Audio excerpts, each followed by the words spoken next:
আসসালামু আলাইকুম প্রিয় প্রবাসী ভাইরা, আপনারা যারা হাজার হাজার মাইল দূরে রোজ রোদে পুড়ে কষ্ট করে ঘামের বিনিময়ে পরিবারের মুখে হাসি ফোটাতে দিনরাত পরিশ্রম করছেন, আপনাদের জন্যই আজকের এই বার্তা।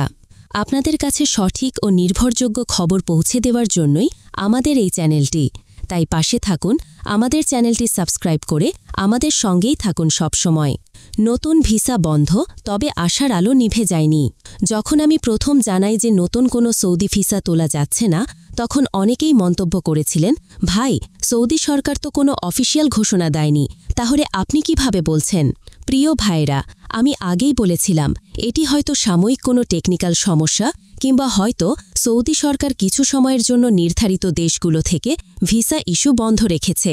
কারণ শুধু বাংলাদেশ নয়, ভারত, পাকিস্তান সহ পুরো দক্ষিণ এশিয়ার এই তিনটি প্রধান দেশ থেকেই বর্তমানে নতুন ভিসা তোলা যাচ্ছে না। এই তথ্য আমরা ভিসার অফিসিয়াল সাইট থেকে যাচাই করে নিশ্চিত হয়েছি।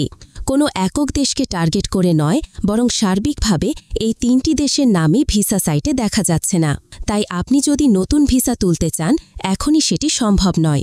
তবে যারা পূর্বে ভিসা তুলেছেন, উকালা হয়ে গেছে, সেই ভিসাগুলো এখনও কার্যকর এবং সৌদি আরবে আসা সম্ভব।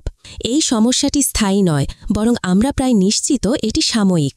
যদি সৌদি সরকার সত্যি বাংলাদেশিদের ভিসা বন্ধ করত, তবে তারা আনুষ্ঠানিক ঘোষণা দিত এবং শুধুমাত্র বাংলাদেশকে ব্লক করত।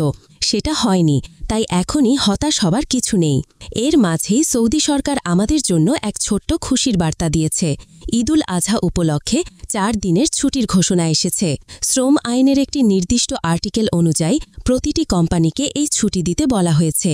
কেউ কেউ ইতোমধ্যে ছুটি পেয়েছেন, আবার কেউ কেউ অপেক্ষায় আছেন তাদের কোম্পানির সিদ্ধান্তের ওপর। যারা নিয়মিত ঈদের ছুটি পান, তাদের জন্য নিশ্চিন্ত একটা খবর। আর যারা পান না, তাদের জন্য আমরা দোয়া করি আপনার কোম্পানিও যেন এবার অন্তত এই আনন্দের সময় আপনাকে পরিবারের সঙ্গে কাটানোর সুযোগ দেয়। শেষ কথা একটাই, প্রবাসের জীবন সহজ নয়। এই অনিশ্চয়তা, এই অপেক্ষা আর এই দুর্দিনেও আপনি লড়াই করে যাচ্ছেন। এই সাহস, এই ধৈর্যই আমাদের সমাজের শক্তি। নতুন ভিসা ইস্যুর খবর আবার কবে আসবে আমরা জানি না, কিন্তু খবর এলেই আমি আপনাদের জানিয়ে দেব ইনশাল্লাহ।